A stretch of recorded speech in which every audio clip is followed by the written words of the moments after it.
তখন পুরো বাংলাদেশ দুইটা ভাগে বিভক্ত ছিল, একটা হলো নির্যাতক, আরেকটা হচ্ছে নির্যাতিত। আমরা দেখেছি তখন নির্যাতকের ভূমিকা ছিল আওয়ামী লীগ, কৃষিদল। আজকে দুর্ভাগ্যের বিষয়, এতদিন আওয়ামী লীগ করাপশন করেছে, চাঁদাবাজি করেছে, টেন্ডারবাজি করেছে, সিন্ডিকেট করেছে। আমরা আশাহত হচ্ছি আমাদের ছাত্র নাগরিকের অভ্যুত্থানকে পুঁজি করে এমপি ক্লকওয়াইজ হিসাবে আবার অন্যান্য রাজনৈতিক দল তারা আবার এই সিন্ডিকেট, চাঁদাবাজি, আবার এই ধরনের অপকর্মগুলো রাষ্ট্রে পুনর্বাসন করার চেষ্টা করছে।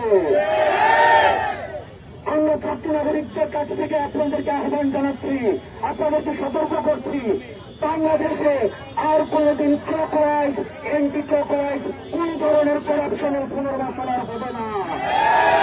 সিন্ডিকেট, চাঁদাবাজি, আমরা যে জিনিসগুলো প্রতিনিয়ত মানুষের জীবনকে দুর্বিষহ করে তুলেছে সেগুলো স্থায়ী পুনর্বাসন আমরা নিশ্চিত করবো। আমরা স্থায়ীভাবে যেভাবে ফ্যাসিস্ট সরকারকে আমরা বর্ডার ক্রস করে পাঠিয়েছি, আমরা ঠিক এই চাঁদাবাজ, দুর্নীতিবাজ, সিন্ডিকেট যারা লালন করে, পোষণ করে যে কোনো রাজনৈতিক দলের হাত থেকে না, তাদেরকে আমরা ঠিক সেভাবে আমরা আইনের হাতে সাপোর্ট করে দিব। আমরা দেখছি গত কিছুদিন ধরে আন্দোলন পরবর্তী সময়ে বিভিন্ন জায়গায় টোকেন দিয়ে চাঁদাবাজির যে প্রচলনটি আওয়ামী প্রেসিডেন্টের সময় ছিল সেটি বন্ধ ছিল। আবার দেখছি এখন বিভিন্ন রাজনৈতিক দলের পৃষ্ঠপোষকতায় বিভিন্ন টেম্পো স্ট্যান্ড, ফেরিঘাটে, কাঁচা বাজারে, রাস্তার মোড়ে, বিভিন্ন ফ্লাইওভারের নিচে আবার বিভিন্ন টোকেন বাণিজ্য শুরু হয়েছে। যারা এই টোকেন বাণিজ্য বিভিন্ন নেতার নামে আপনারা করছেন, বিভিন্ন ব্যানারে রাস্তাঘাটে আপনারা ছবি তুলিয়ে নেতাকে পিছনে ব্যানার বানিয়ে আপনারা এই টোকেনের টেন্ডার নিয়েছেন, আপনাদেরকে আমরা আইনের হাতে সাপোর্ট করব। আমরা স্পষ্ট করে বলতে চাই, গণবিমুখ যে কোনো ধরনের সিদ্ধান্ত এই ছাত্র নাগরিক রুখে দিবে। আপনারা জানতেন আজকে যারা আমাদের বন্ধু স্বাধীন করে আজকে যে নির্যাতনটি চালিয়েছে, সেভাবে নৃশংস সেভাবে নির্যাতনটি চালিয়েছে, সেটি হচ্ছে গণমাধ্যমের মুখকে বন্ধ করে দেওয়ার প্রায় তারা। আমরা প্রেসিডেন্ট সরকারের সময় দেখেছি সরকার ইন্টেনশনালি তারা কথা বলতে চায়, দুর্নীতির বিরুদ্ধে দাঁড়ায়, সিন্ডিকেটের বিরুদ্ধে দাঁড়ায়, তাদেরকে আইনে ধরে পাঠিয়েছে, তাদেরকে নিয়োগ করে দেওয়া হয়েছে, তাদেরকে দূর করে দেওয়া হয়েছে। এই প্রেসিডেন্টের কিশোর অন্য নামে, ভিন্ন নামে, বিভিন্ন রাজনৈতিক নামে আবার আমার বন্ধু সাধুর উপরে, সাংবাদিক সমিতির সভাপতির উপরে সেই ধরনের অতর্কিত হামলা করেছে। আমরা সেগুলোকে ফ্যাসিস্ট ক্রিটিস হিসেবে চিহ্নিত করি এবং সেগুলোর স্থায়ীভাবে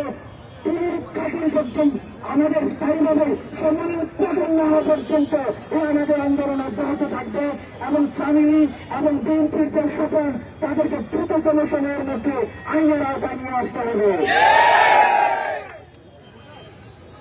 আমরা আপনাদেরকে আহ্বান জানাবো, একটা সরকার গঠন হয়েছে 1 মাসও হয় নাই, আপনারা 16 বছর নির্যাতন সহ্য করেছেন। অনেকে 16 বছর বললে আমরা সেটাকে 18 বছর বলি। আমরা 18 বছর ধরে নির্যাতন সহ্য করেছি, সেখানে প্রত্যেকটা ইনস্টিটিউশনকে ধ্বংস করে ফেলা হয়েছে।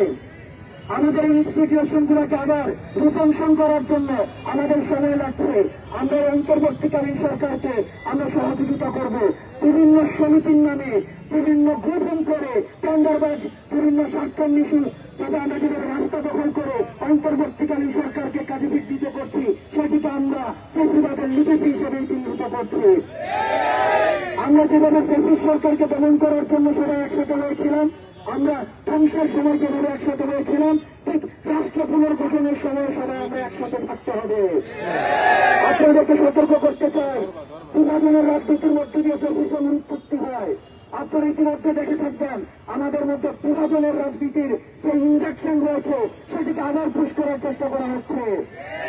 বিভিন্ন রাজনৈতিক পরিচয়, সমন্বয়, সহসমন্বয়ের পরিচয়, আমরা দেখেছি এই পরিচয়গুলোতে আমরা যারা কাজ করছি নিরলসভাবে কাজ করে যাচ্ছি, কিন্তু আমরা দেখছি একটা সুবিধাবাদী গোষ্ঠী এই সমন্বয়ক এবং সহসমন্বয়ক পরিচয়ে বিভিন্ন জায়গায় চাঁদাবাজি করছে, তারা বিশেষ সুবিধা আদায় করছে।